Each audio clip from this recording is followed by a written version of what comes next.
Yine güzel bir günden, mutfağımdan herkese merhaba. Bugün ne yapıyoruz biliyor musunuz? Açma börek yapıyoruz. El açması börek. Evet, el açması. Of, neyle geldin karşımıza Figen dediğinizi duyar gibiyim. Çok zor değil mi? El açması börek yapmak nedir? Her yiğidin harcı mıdır? Hayır, değildir. Ama bizim yapacağımızı hepiniz yapabilirsiniz. Herkes yapabilir. Oklavaydı, merdaneydi, oydu buydu kullanmayacağız. Gerçekten el açması. Ellerimizle açacağız. Böyle hop hop hop hop hop açacağız. Ve o böyle kat kat o güzel Arnavut böreğini hep beraber yapacağız. Evet, çok kolay olacak. Gözlerinize inanamayacaksınız. Ama tadı tabii ki harika. İnanıyor musunuz bana? Hemen yapımına başlayalım. Böreğin malzemeleri un, su, tuz, 3 tane malzemeden oluşuyor. 2 su bardağı ılık suyla hamuru yapmaya başlıyoruz. Üzerine 1 tatlı kaşığı kadar tuz koyuyorum. Ve unumu da yavaş yavaş ilave ediyorum. 5 su bardağı un kullanacağım. Ama dediğim gibi unlar her zaman belli olmuyor. Fazla su çekebiliyorlar. O yüzden unu yavaş yavaş ilave etmekte yarar var. Şöyle karıştıra unumu ilave edeceğim. Ele yapışmayacak bir hamur elde edeceğim. Hamur çok güzel, mayasız, hemen olan harika bir hamur. Şimdi güzelce yoğurmaya başlayalım. Ne kadar yoğurursanız böreğimizin hamuru o kadar güzel olur.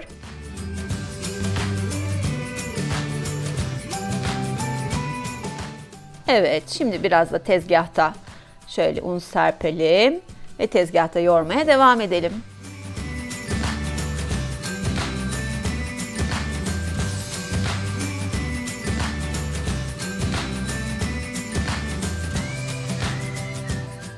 İşte hamurumuz çok güzel bir kıvama geldi. Görüyorsunuz gayet esnek bir hamur oldu. Ele de yapışmıyor. Bakın yumuşaklığını anlayabiliyorsunuzdur herhalde. Şöyle biraz daha yoğuralım. Daha da güzel esneyen bir hamur olsun ki kolay açılabilsin.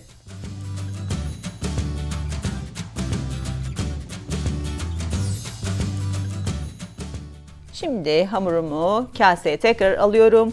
20 dakika kadar dinlendiriyorum. Güzelce dinlenen hamurumuz görüyorsunuz harika bir kıvam almış. Şimdi şöyle toplayalım.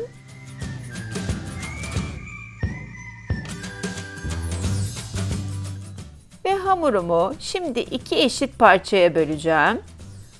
Şöyle biraz yuvarlaklaştıralım. Ve tam ortadan 2'ye kesiyorum.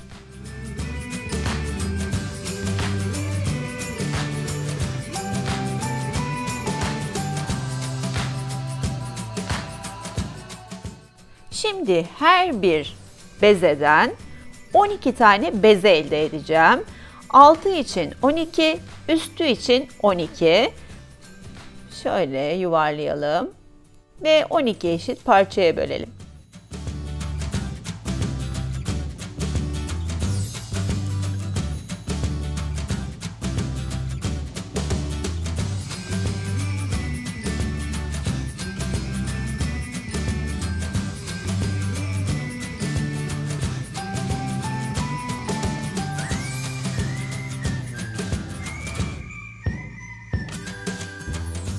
On 12 tane beze yaptım. Şimdi diğerinden de 12 tane daha yapacağım.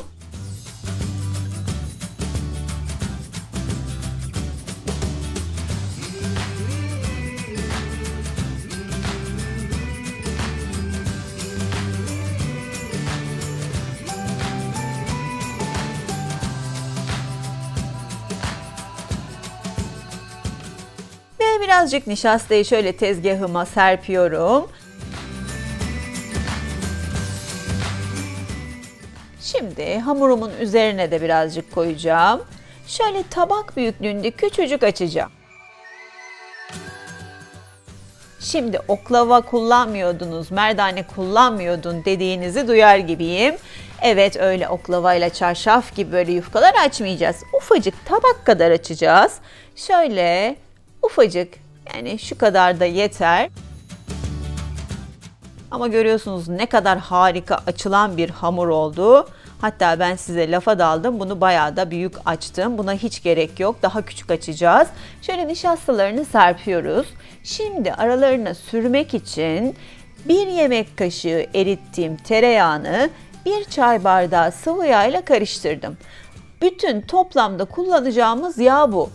Şimdi biraz tabağa koyuyorum.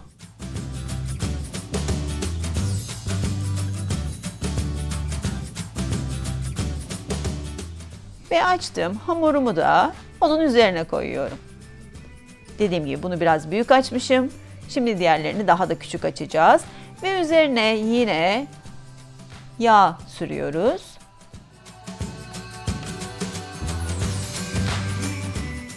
Şimdi diğer bezeyi de yine nişastayla çok ufak tabak büyüklüğünde açıyorum.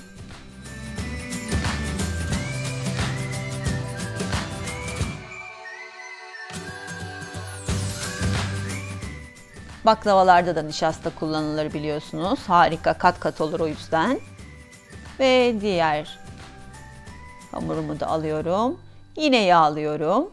Bu yağ sayesinde elimizle gerçekten oklava ve merdaneye gerek kalmadan, hiç yırtılmadan harika böyle böreğimizi açabileceğiz. Biraz sonra göreceksiniz.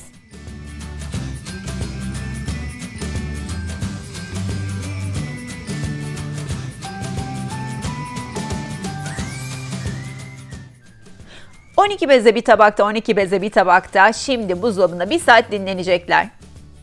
1 saat dinlendi ve şimdi elimizle açmaya geldi. Göreceksiniz şimdi ne kadar rahat açıldığını. İşte komple 12 katı da beraber sadece ellerimi iterek açıyorum ve tepsime yerleştiriyorum. Yuvarlak bir tepsi kullanıyorum. Orta boy. Ve kıymalı bir iç yaptım ben.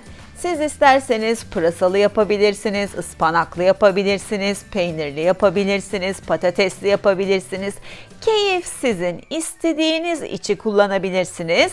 Ben şöyle kıymalı bir iç yaptım. Şimdi ortasına bu kavrulmuş güzel karışımımı koyuyorum.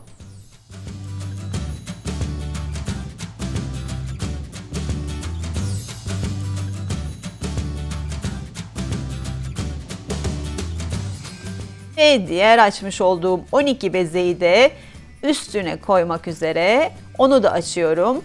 Çok yağlı görünüyor ama dediğim gibi sadece 1 kaşık tereyağı ve 1 çay bardağı sıvı yağdan oluşuyor. Şöyle çekelim ve bunu da üstüne kapatalım. İşte böreğimizi açmak bu kadar kolay, görüyorsunuz. Şimdi ortaya böyle küçük bir cam kase koyuyorum, mini minnacık. Şöyle bir Arnavut böreği görüntüsü olsun.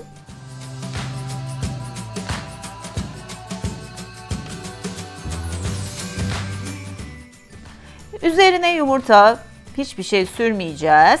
Kalan yağı tekrar üzerine koyacağım. Böylece zaten güzelce kızaracak. Ve şimdi fırına gidiyoruz.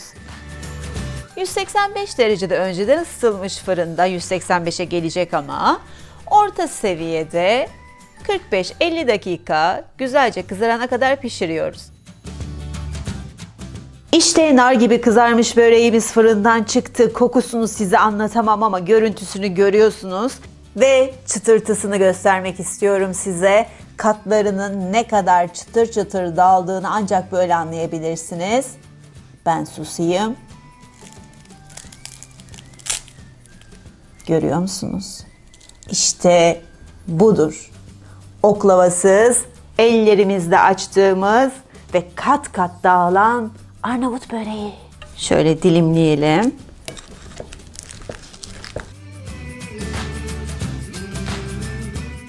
Çıtır çıtır bir börek. İşte bakın kat kat kat ve kat. Şöyle zaten dökülüyor. İşte nar gibi kızarmış el açması Arnavut böreği. Dediğim kadar yapımı kolaymış değil mi? Ama böyle misafirlerinize sunarken de gönül rahatlığıyla sunabilirsiniz. Size el açması börek yaptım. Çok güzel değil mi? Yorumlarınızı sabırsızlıkla bekliyorum. Yine güzel, değişik tariflerde buluşmak üzere. Şimdilik hoşça kalın.